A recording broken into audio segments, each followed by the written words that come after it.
Welcome to the Free Library of Philadelphia. My name is Jason Freeman. I'm a producer and editor here in the Author Events office. And tonight I forgot my glasses, so bear with me when I am introducing our author, Haroon Moghul. Haroon Moghul's many books include My First Police State, The Order of Light, and How to Be Muslim, An American Story, referred to by the Washington Post as a profound and intimate memoir about life in the United States during the immediate aftermath of 9/11. A former member of the cohort of the Muslim Leadership Initiative, a fellow in Jewish-Muslim relations at the Shalom Hartman Institute of North America, a Friday preacher and public speaker, Moghul's writing investigates the intersections of pop culture, faith, futurism, philosophy, and more. He has contributed essays to the New York Times, The Guardian, CNN, Foreign Policy, and NPR's Fresh Air, among several other media outlets. He joins us tonight with his book, 2 Billion Caliphs, A Vision of a Muslim Future. In it, Mr. Moghul uses a Muslim perspective to answer some of life's biggest questions and to address Islam's misunderstood past, its present challenges, and the hope that it can offer for the future. One review proclaims that, quote, Moghul's candid mix of devotional and memoir make this a solid primer on Islam, and that, jumping from religious textual analysis to personal stories, the blend of sacred and secular has its charms, as does Moghul's straightforwardness and optimism for Islam's future. Tonight's author will be in conversation with Adnan A. Zulfiqar. Mr. Zulfiqar is a legal historian working on Islamic law, criminal law, and law in the global south, with specific interests in legal obligation, jihad and revolution, policing, and criminal codes. He previously helped draft and implement criminal codes in the Maldives and Somalia.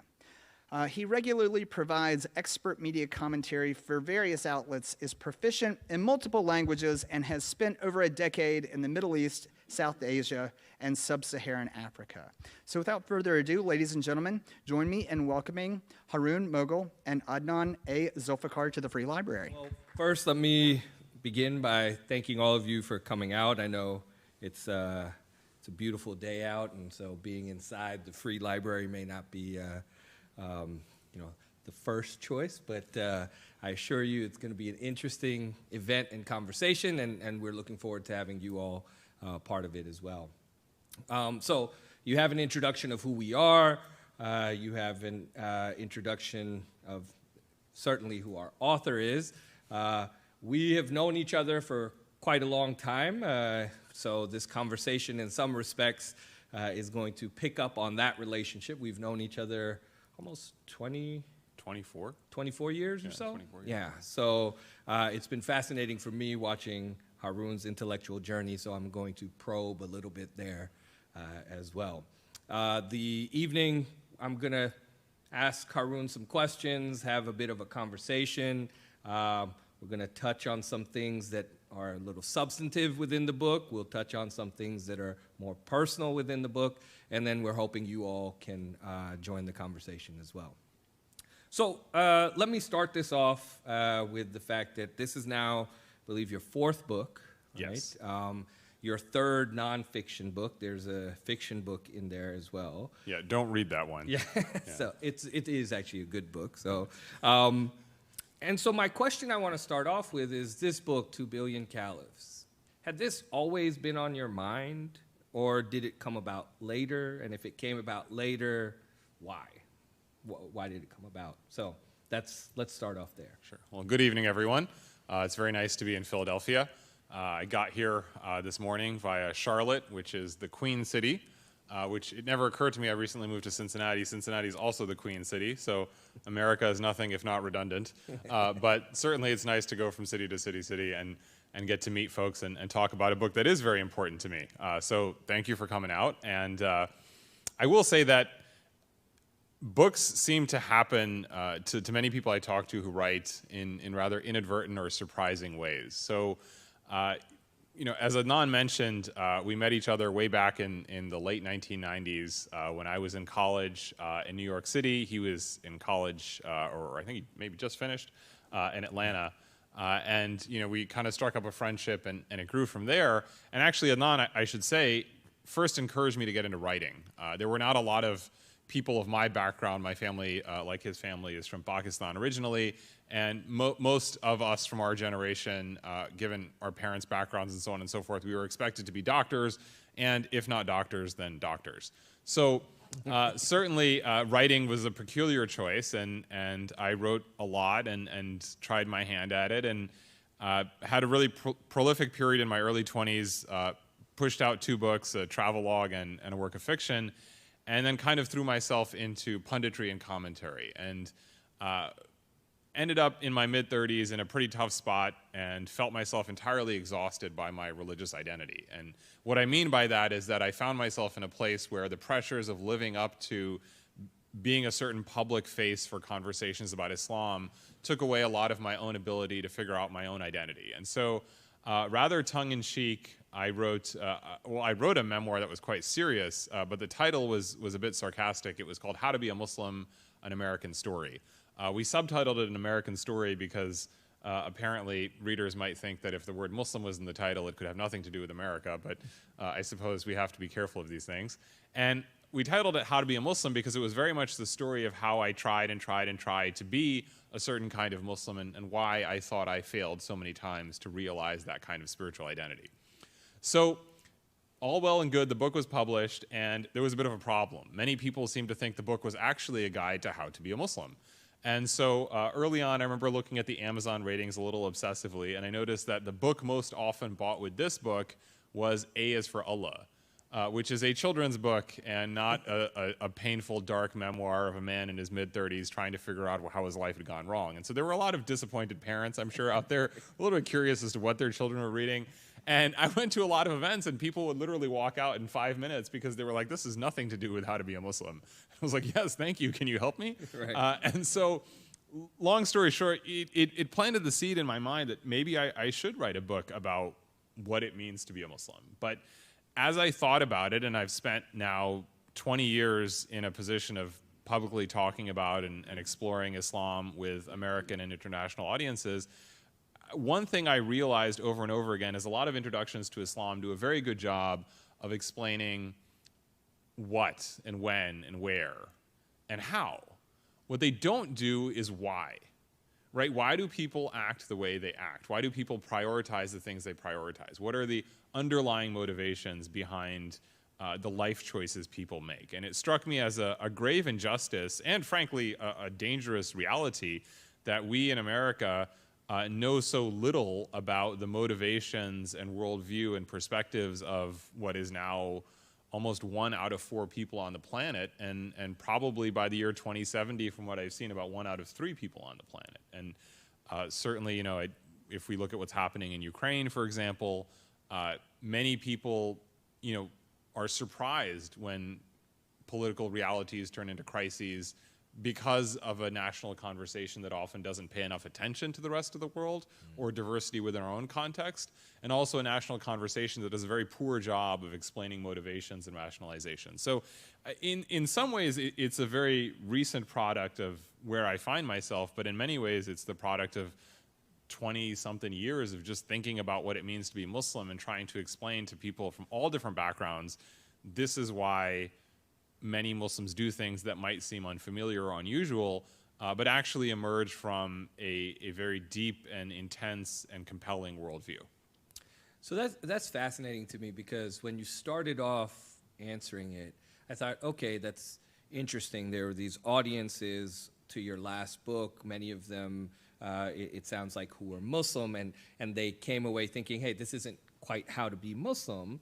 And so I thought maybe you're going in a direction to say the audience here is, if you will, somewhat internal, yet the rest of your remarks suggest that it's really an external audience that you're aiming for. So I guess if I could ask, when you were writing this book, who did you have in mind? Who did you think, or who did you want to be reading this? Was it internal audiences, you know, young Muslims growing up, or their parents who wanted that book that you never wrote? Was it external audiences who maybe needed to know more about Islam or Muslims in your view? Was it a mixture of both? You know, who did you have in mind?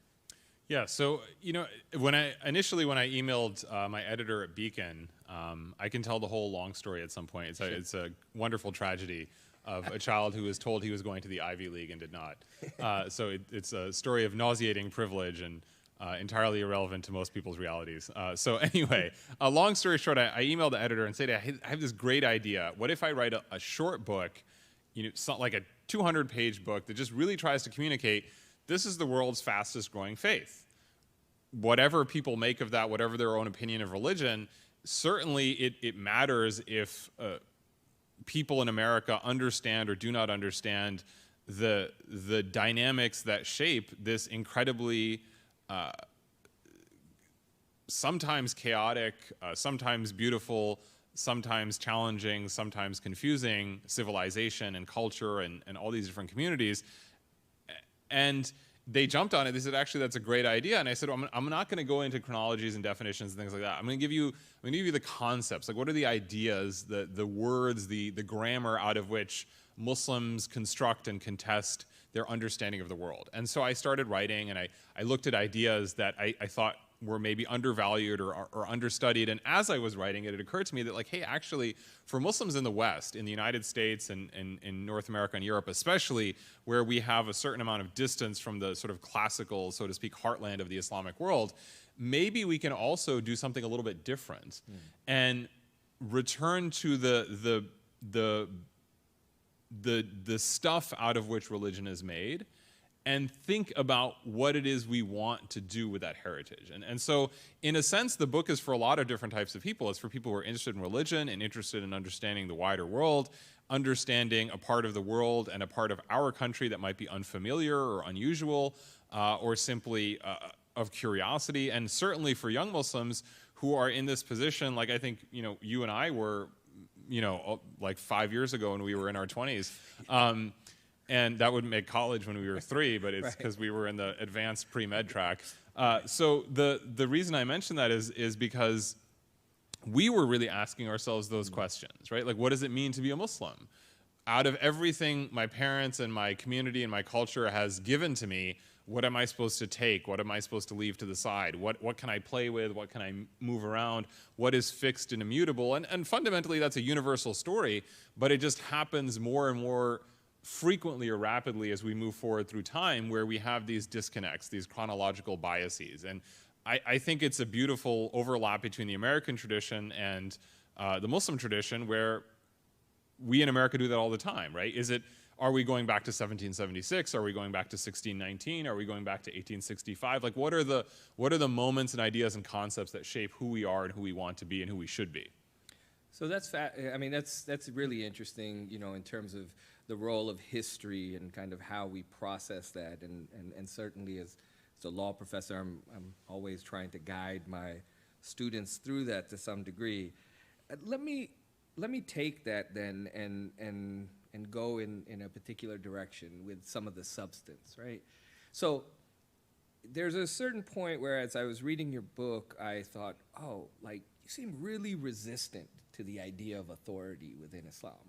Like, almost in a kind of libertarian way, but that any type of authority, whether state authority, and even eventually it seems like even spiritual authority, as you can get into some, I'll ask you a little bit about that spiritual journey. But my question for you, if we kind of step now into a little more of the substance, is there no role for authority, right? And within Islam, because when you say 2 billion caliphs, right, the idea that maybe suggested is that, 2 billion caliphs being sort of a caliph being the ruler or vicegerent of God, but the ruler of the political state, but having this kind of authority that, okay, you have 2 billion authority figures then, which then suggests to me, you have 2 billion experts. And then what's the role of expertise within sort of Islam? And if you will, we can connect that to some of our broader conversations that we're having here in the United States around expertise in this world of social media, and where, everyone can Google search and then become the expert. So, summing it up, what is the role, or is there any role, of kind of authority within the vision of a Muslim future that you've laid out? That's a big question. So how do I get at that? Because I think it's a great question, and when you gave me a hint of what you might ask me, you basically made sure I didn't sleep for 3 days. And I was like, oh, Adnan is really smart. Now I'm going to have to think of something that makes me sound smart. Also, Adnan thinks very highly of me because he's a law school professor and I went to law school for 3 weeks. So that's another common ground. So right, because this, go ahead. No, go ahead. Well, I was going to say, because, so within the book, and we're going to get to that spiritual journey at a certain point, right? But you're really addressing political Islam. Yes. Right? But not only political Not Islam. only political Islam, right? Yeah. But really there's a real address to, hey, look, like, you've taken religion, you've made it very political, and you've done it by kind of stealing almost this prophetic mantle and authority. Yeah. And I want to take that back. I want to snatch that back. Seems to be that one Yeah. of the core things, right? Yeah. But it's not just political Islam. You sort of come around to saying, well, there's some of these other authority figures, some of these religious figures as well, who maybe are asserting certain types of authority there. So I guess the first question is for you, like, what's your issue with authority, right? Is it a libertarian thing? Is it, where is that coming from, and what are you trying to address with this idea of authority? Sure. So I'll try to answer this in a way that maybe is a little bit more relatable. So the first part of the answer is, I will say, as I sat down to write the book and map out the book, I said to myself, in order to understand how Islam sees the world, we have to understand what Islam thinks a human being is, right? Every ethical tradition, every worldview, every moral philosophy has an idea of what each of us in this room are, who we should be, what we could be. And in the Islamic tradition, the answer I gravitated to, and of course, like any massive, complicated historical phenomenon, Islam has different interpretations and answers, but what I return to is that there is this story in the second chapter of the Quran, which is probably broadly familiar to an American audience. It's the story of Adam and Eve in the Garden of Eden. And the story is prefaced in verse 30 with God saying to the angels assembled in the garden that he is going to create a caliph on the earth, a khalifa. And a caliph, as you pointed out, it's an Arabic term, sort of essentially something like a representative, a steward, a custodian, to use legalese, maybe power of attorney, might not be too far off the mark, but effectively the divine was creating a being to whom the divine would delegate a certain kind of authority. And some, maybe many in the Islamic tradition, argue that it wasn't just Adam or Adam and Eve, it was all human beings potentially. So everyone in this room is potentially or actually, whether we would like to be or not, is a caliph, right? That we have a certain moral agency and moral responsibility. And so I said that, to me, explains who every single human being, who we are and why we do the things we do and why we have the obligations we do. And then it got me to thinking, why then do we see so little emphasis on individual agency and responsibility in Muslim spaces? We have a lot of talk about collective identity, totalizing identity, subsuming the individual into the whole, and that to me seems first a tragedy because it's taking away this critical part of every human being's dignity and status and accountability.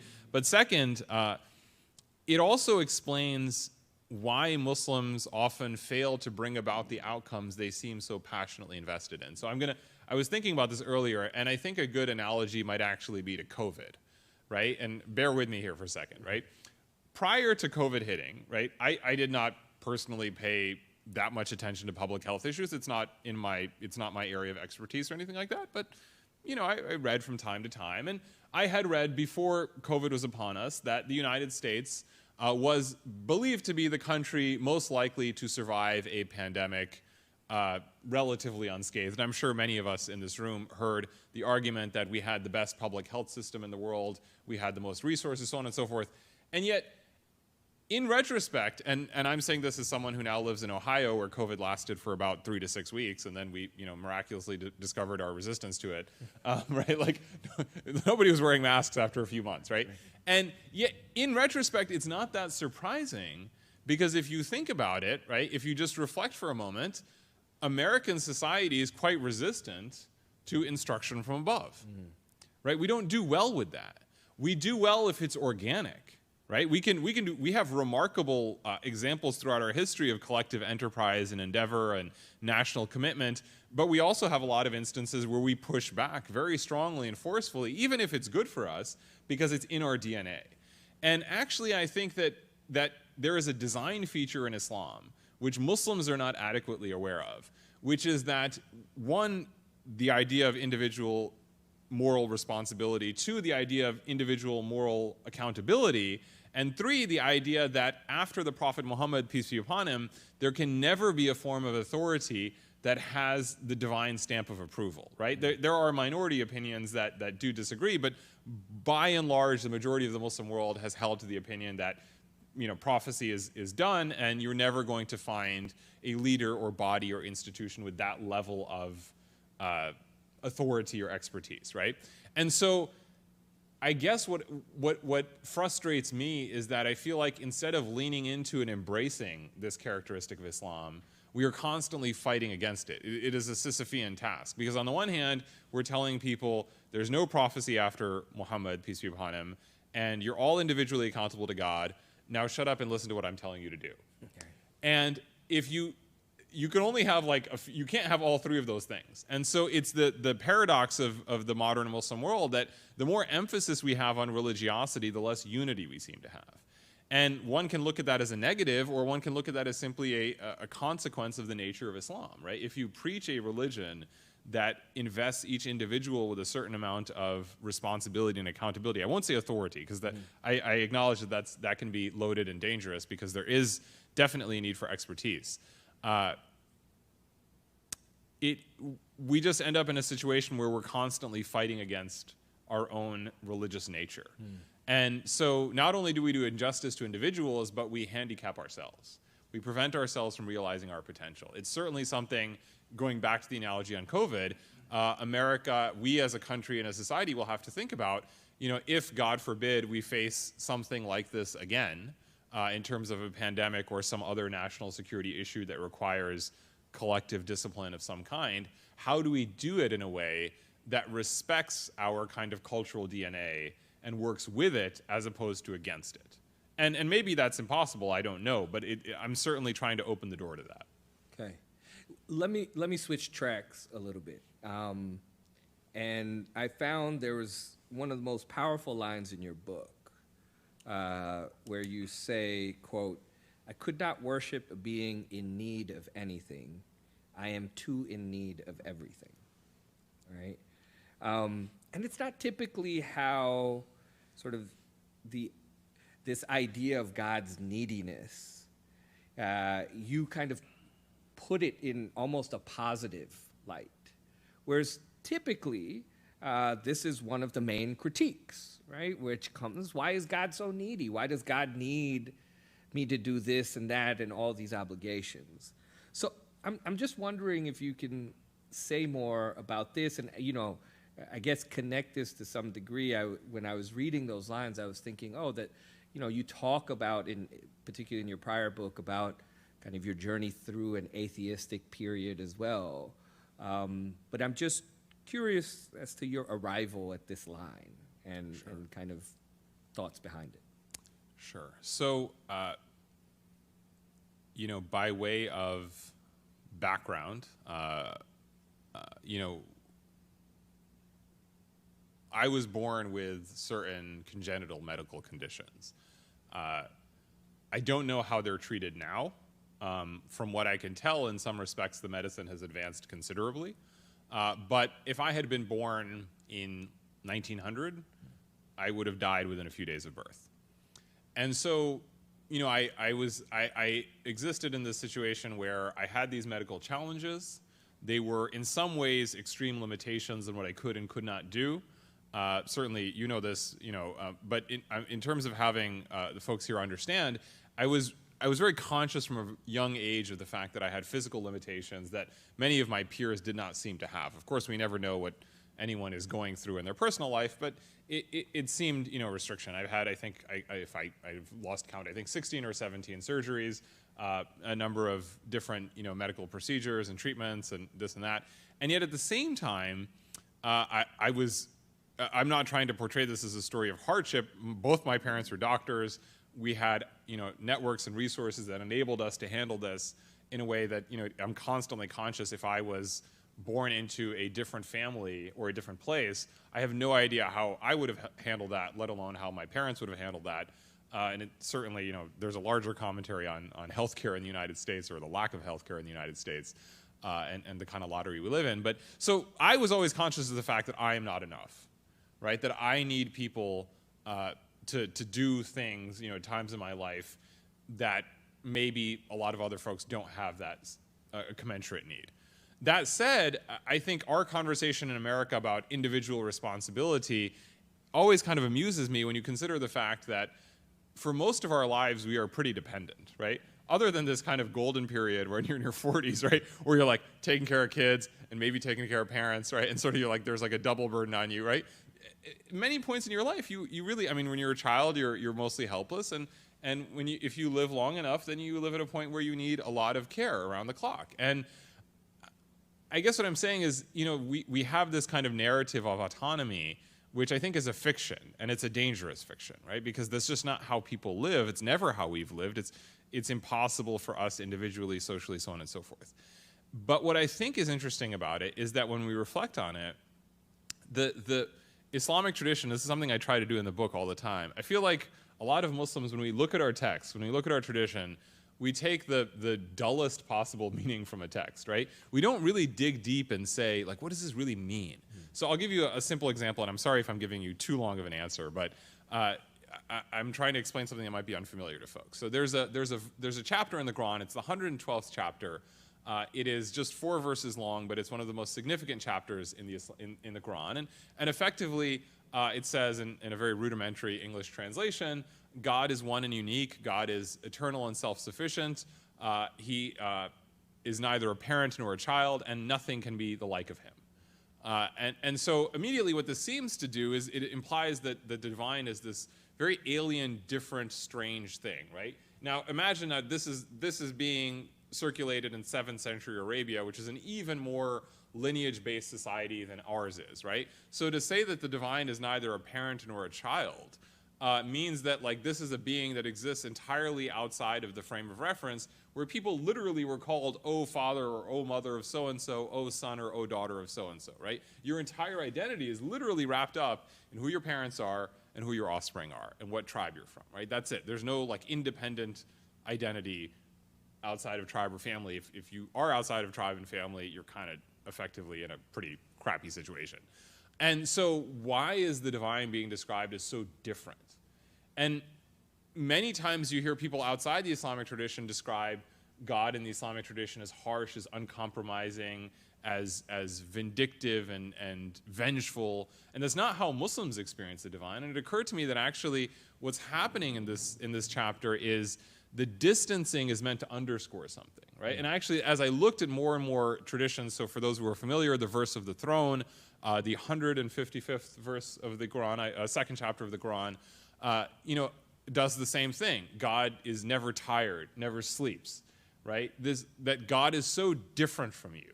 But why would the divine want to stress that? And it occurred to me that it's actually because it's indicating intimacy, right? People sometimes say to me, you know, why would God care if, you know, you pray this way or that way, right? And that's another conversation altogether. But then they'll say something like, God has more important things to do. No, he doesn't. Because importance is a question of capacity.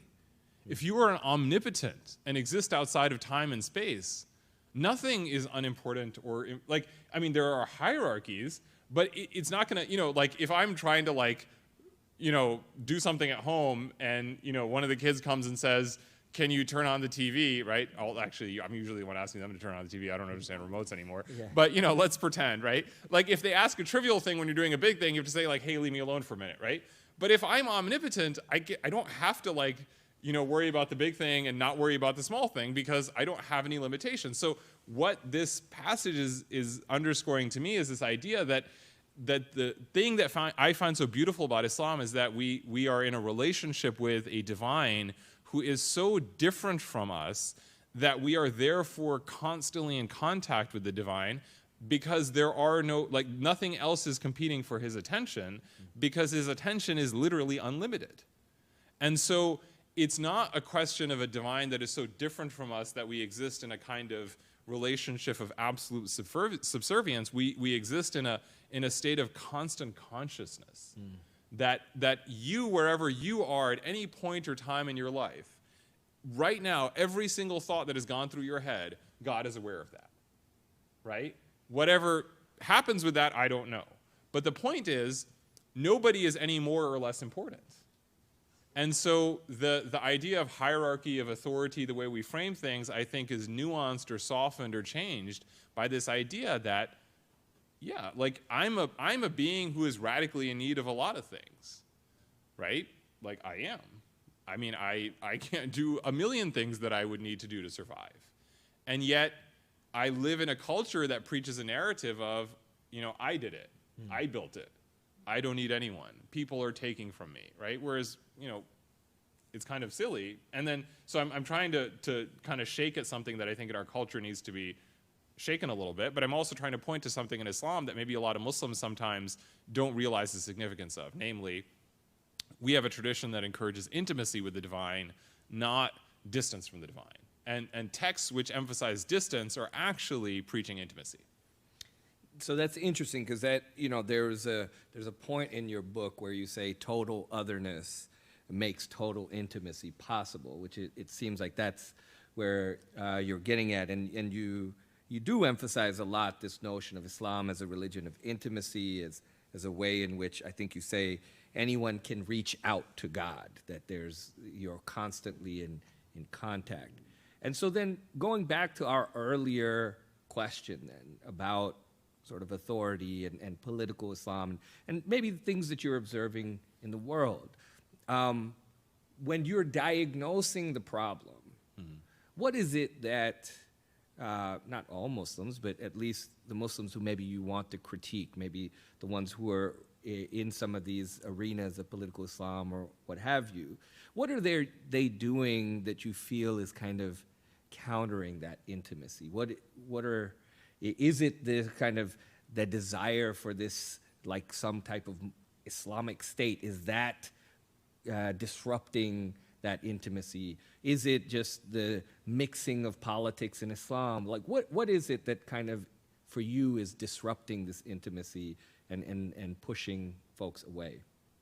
Well, I think certainly everything you said, these are all problems we have in our tradition. We have a community, or communities I should say, where a lot of people are robbing certain Muslims of agency, of access to the divine. Sometimes it is a deliberate attempt. Sometimes it perhaps emerges out of ignorance. Maybe there are good intentions, but the consequences are the same. We don't empower people to take the journey towards the divine. We don't teach them that they have the right to take that journey. We don't give them the skills they need to move in that direction. So, I'll give you a simple example. When I was growing up, my father would always say, you have to go to Harvard. And I'm like, there are other schools in the world, right? And he's like, no, Harvard, right? And partially that was because, he's an immigrant who is not aware of the landscape of American education. And he's also he exists in an unsettled state, right? Because he understands that he's in a place where he's not familiar with the norms and that people see him as other. And so he's constantly worried, will my children be secure here? So they have to, I think it was Ta-Nehisi Coates who said, I'm going to bungle it up, but you work twice as hard for half as much, right? And that's what he's pointing to, that you kind of have to go above and beyond just to tread water, right? Because no one's going to give you the benefit of the doubt. You're a person of color with a strange name, right? So you're automatically kind of operating from a deficit. And yet, when I look back on it, the thing that I admire about it is that, or what I appreciate about it, I should say, is that what he was effectively saying to me is that you can do anything anyone around you can do. In fact, you can exceed them. Now, that doesn't mean that like you have to force your kid to do like one thing, but the point is he was trying to instruct me in this, or empower me with this belief that like you're not any less than anyone else. You're gonna have to work twice as hard, and that's not fair, but you can.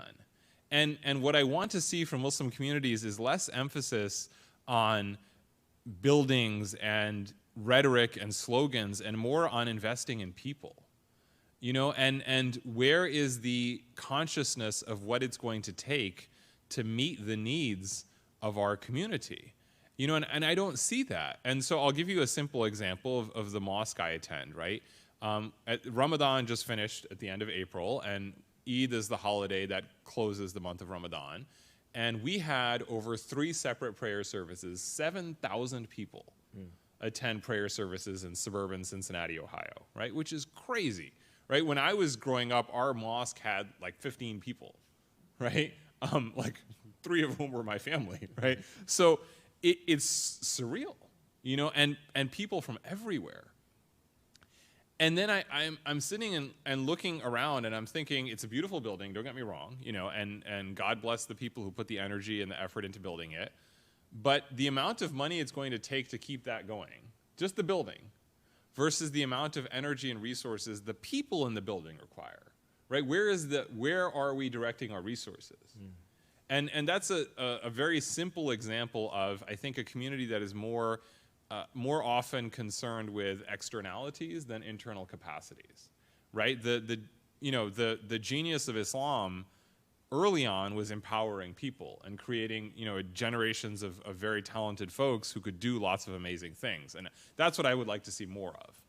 Okay, so we have a minute or so before I want to open it up to the audience. I have a couple more questions. I might bring them in the audience discussion, but let me throw this one out at you. I believe since you started writing this book, which was how many years now ago, you think? I think it was almost 5 years ago. Okay, so almost 5 years ago. Since that time, you have become a father to 3 stepkids through marriage, a couple of them teenagers, and, you know, clearly when children enter your life and where you sort of have an added responsibility now to these other human beings, it changes certain ways in which you look at the world. And so my question is, would you write this book any different now? Or would you add anything, or is there something you would take out? Is this book looking different if you were starting it, you know, let's say a year ago or something? Yes. And then the follow-up is how? Like, I would have to say that in one of the longest running debates you and I have had, you were right. okay. I don't know what that is, but I'll take it. We often talked about different elements of Muslimness. And I'll break them into 3. There's Muslim identity. You know, I'm proudly Muslim. I want the world to know I'm Muslim. There's Muslim community. You know, I work to build a sense of collegiality and fellowship, brotherhood and sisterhood among people of different backgrounds who share similar spiritual commitments. And then there's Muslim piety, this idea of worship. And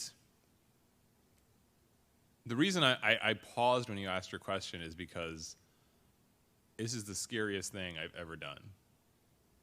It's actually legitimately terrifying. Fatherhood. Yeah. Okay. And it makes me see my parents and anyone who's a caregiver, an educator, in like a really heroic sense. You know, and it's funny because in my 20s and 30s, I mean, I spoke at the UN, CNN, New York Times, like I just, you know, I'd spoken in front of thousands of people, right? Like it was very normal. And, you know, met world leaders, traveled, you know, across to 5 continents, this and that, and felt like an ambassador to Islam, and I was doing something. And yet none of that feels remotely as significant or momentous or dangerous as this. And when I say dangerous, what I mean is, what am I giving them? And I have to ask myself, what am I passing on? What in my family's history is worth sharing? What do I want to leave them with? And I see what my parents must have, a little bit of what my parents must have felt, right? Because it is really like, I mean, you're a father 3 times over, and it's funny, you know. So I, as you know, like I'll close with this as a note to wrap everything together. When my medical conditions are a little out of control, you know, my routine changes. My father is 83. I don't tell him anymore if I'm not feeling well because it stresses him out. And he'll always say, I get so worried I can't sleep. And I'd be like, Abu, like, you living in Maryland, right? Like, what do you, like, you don't, like, I'm almost 42 years old, right? Like, I got this, right? You don't have to worry about it. And he's like, you don't understand. Right. And I didn't. Right. And recently one of our kids went with a very good friend and her friend's family on like a little spring break kind of thing. She's a good kid. There was no reason to be concerned. She got a cell phone, right? Like, we got location services on, right? Like, her mom is a very responsible person. She went with her mom's sister as well, and then of course her friend, right? And she's in high school, right? Like, she actually needs these experiences of being somewhat on her own and building a sense of independence, seeing the world on her terms, discovering herself. And it was early in Ramadan, and, you know, we told her, like, we'd, you know, ping her, like, don't forget to pray, don't, you know, this and that, and she's good with that, right? And yet I couldn't pray with any focus because it constantly in my mind was like, what if she needs help? There's no reason whatsoever for me to be worried, right? It's completely illogical, right? In a rational sense, like, what am I going to do? I'm like 800 miles away, right? Like, I have nothing to do. And yet I was like, wow, like, I can't even exercise, like, and, you know, prior to this, I would just jump into Ramadan as like, I'm just me and God talking to each other for like 4 hours, right? Which is this absurd luxury when you have responsibilities in the form of human beings around you. And so what I'll say is it's a very humbling exercise. And I feel like if I spend the rest of my life just focusing on this, it is more meaningful and more challenging and more important than anything that came before.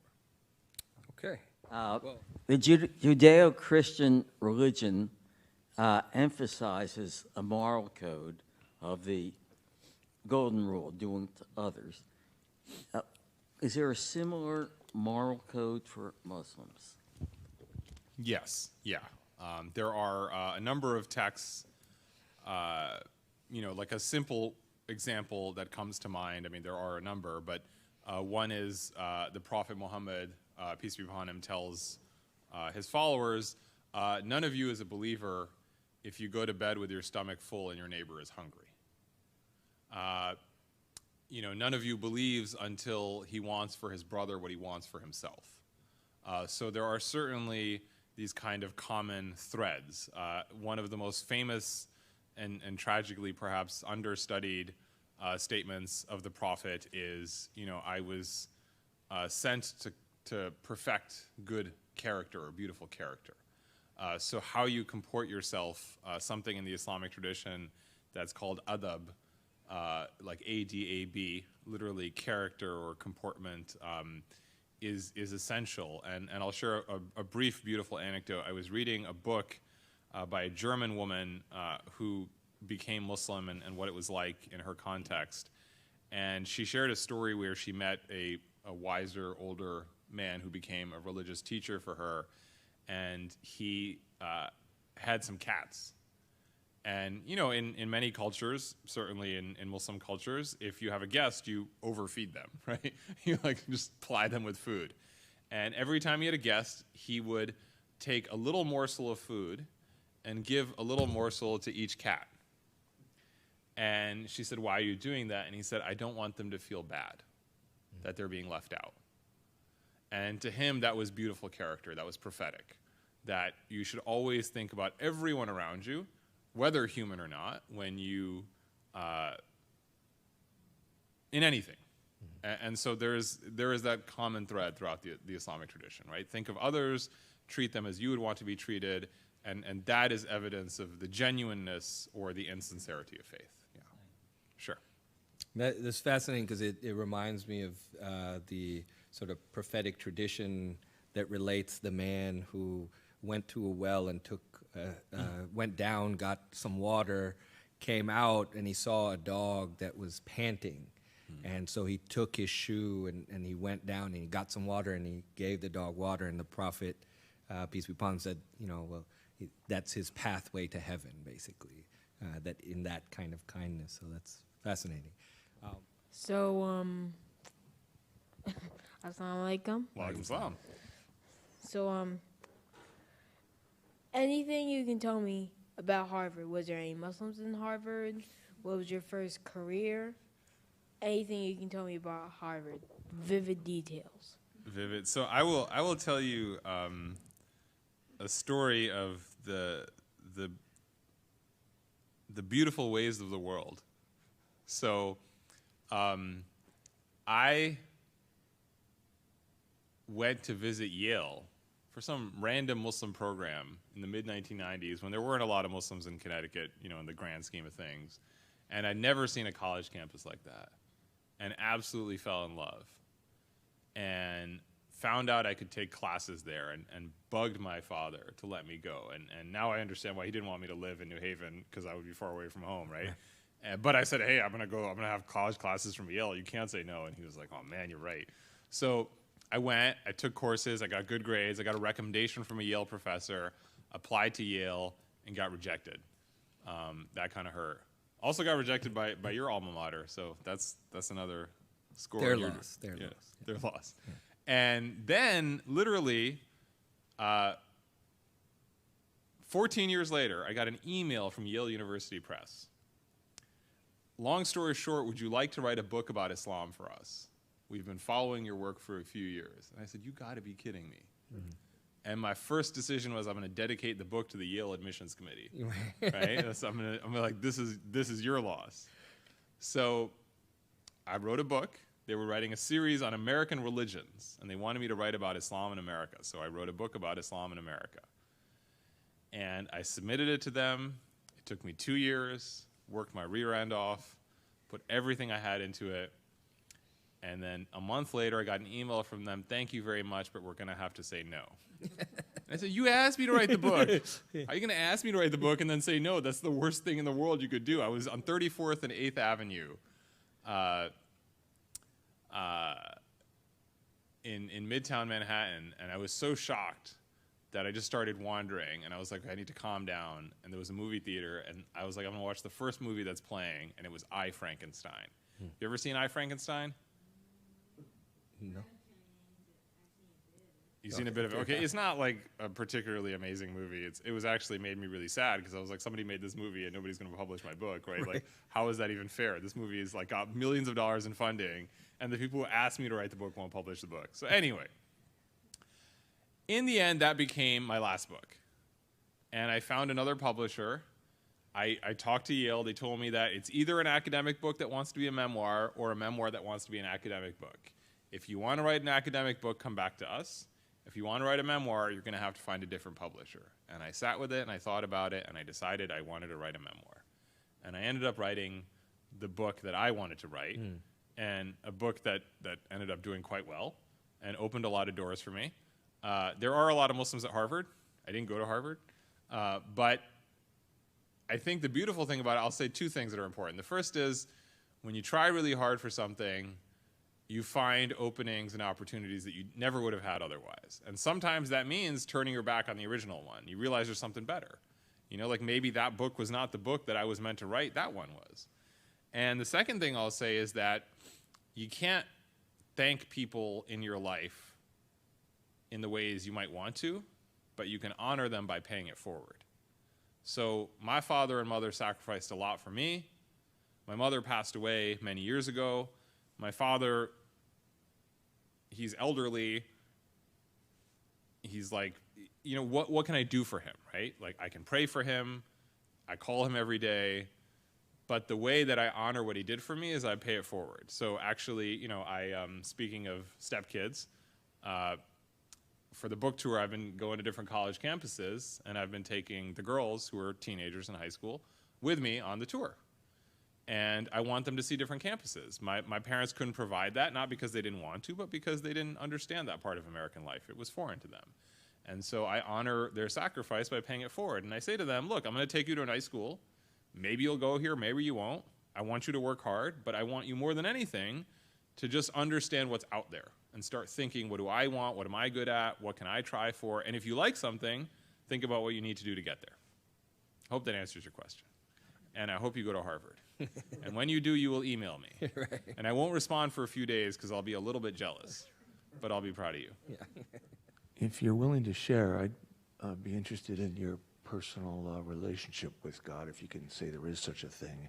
Sure. And the reason I'm asking is when you go to the really big cathedrals in Europe or the really big old mosques, I imagine I haven't been, in the big old synagogues, you have this magnificent God on high feeling rather than a personal God feeling that you feel in some of the small chapels. And so I'd be interested in your relationship, if that word is proper. Sure, that's a beautiful question. So, you know,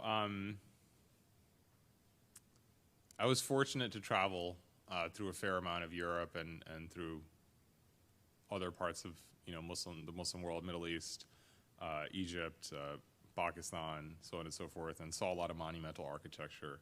I actually have a passage in the book to this effect. And one of the mosques that affected me the most is it's the biggest mosque in Sarajevo, in the capital of Bosnia. And, you know, for those who remember, in the 1990s, there was a pretty terrible war there. About 100,000 people were killed. You know, a good number were killed because they were Croatian, they were Catholic, and a larger number were killed because they were Muslim. And there's a long history in many parts of the world. You know, Muslims sometimes do it to other populations. We certainly saw that in recent years, genocides and so on and so forth. You know, people can be horrible to people. And this mosque is interesting because it's the main mosque in Sarajevo, historically speaking, but by the standards of Istanbul or Cairo or Lahore, is a very small mosque. It's not monumental architecture. No one's putting it on like a list of the top 10, you know, mosques of the world. And yet there's something so amazing about it because it's survived through all this history. And I had a moment of prayer there early in the morning, and it was just me and a few other people, and they were all very confused as to, you know, who this brown guy is. And I remember thinking to myself that there's this assumption from the human ego that we honor God with a big mosque. And certainly there's something to be said for simple logistics. If there's a lot of people in a place, you need a big building. But God doesn't actually have size. Right? That's fundamental to the Islamic belief, is that the divine is outside of time and space. The divine has no dimensions. The divine is not big or small. The divine just is. And smallness can also honor the divine. The little gestures, you know, and I think that we lose that in a lot of spiritual traditions.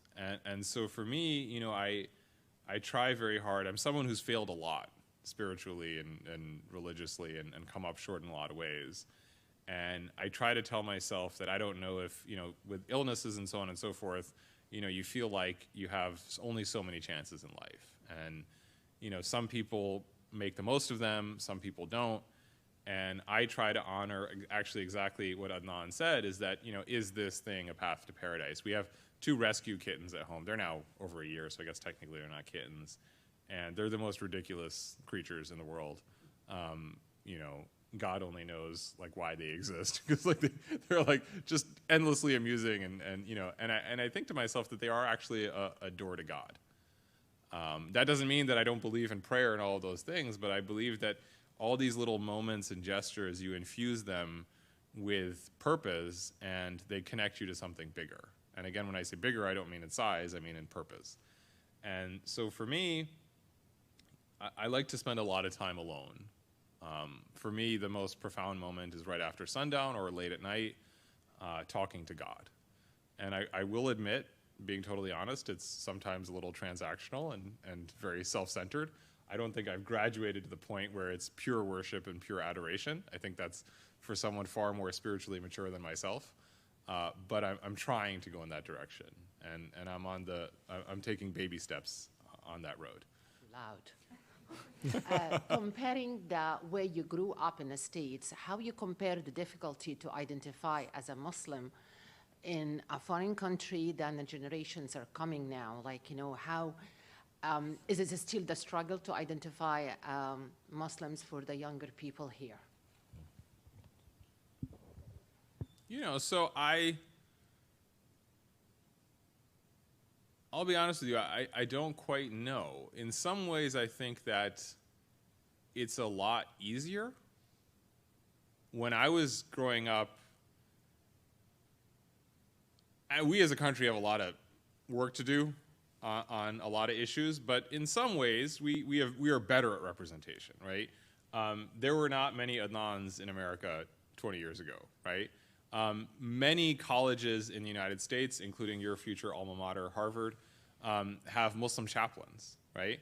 When I was in college, literally, like, one of the reasons I got to Adnan is because we would just ask each other questions, like, how do we, like, get, like, a holiday off, right? Like, how do we explain to a professor that, like, today's a religious holiday and we can't take an exam, right? Like, none of this stuff really existed. We were, like, really making it up on the fly, and in some ways it produced this amazing, beautiful intensity because we had to read everything and we had to study everything. We had to figure it out for ourselves, and probably our answers were, sometimes radically incomplete, but we're like 20 years old and just doing the best we can. We're pioneers, and the history of Islam in America is a history of pioneers going back centuries, right? And I mean, building on the peripheries of the Islamic world, people who shaped the identities of hundreds of millions of people.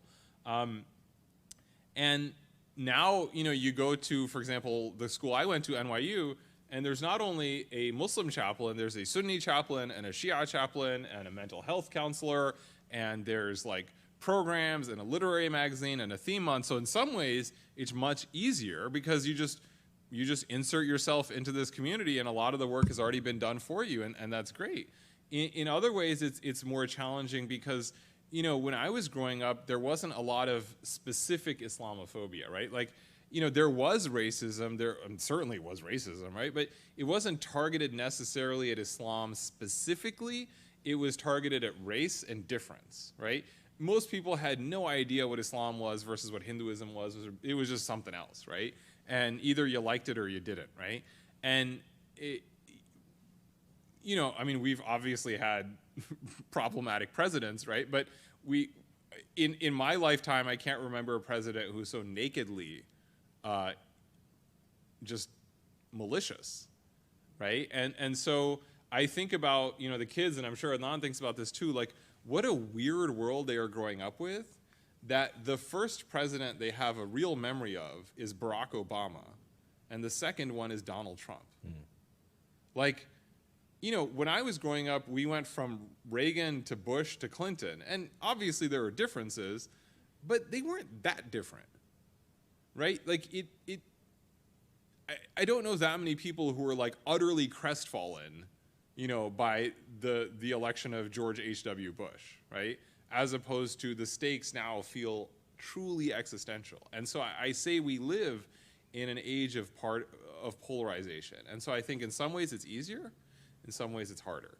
And I don't know which one will prevail. And actually, as a final point with the book, we actually delayed it to wait for the 2020 election. Because we said, like, so much in the book may be so different depending on who wins and who loses. And I will say that means that the future of Islam is one of a lot of challenges and a lot of opportunities. And it will require a lot of creativity and agency and flexibility because we can't simply assume that 5 years from now is going to be 5 years before us. It's going to be a very different future, and it's going to require people who are very confident in their identity, who are willing to take risks and try new things and willing to fail and inshallah, they succeed. So I think that's a good point to end. We've come to the end of our time. Thank you for joining us in Philly, and thank you all for coming out today to listen. And if you haven't had a chance to grab a book, please do. It's a fascinating read, and we look forward to your future work as well. So please join me in thanking Haroon. Thank you. Thank you, Adnan.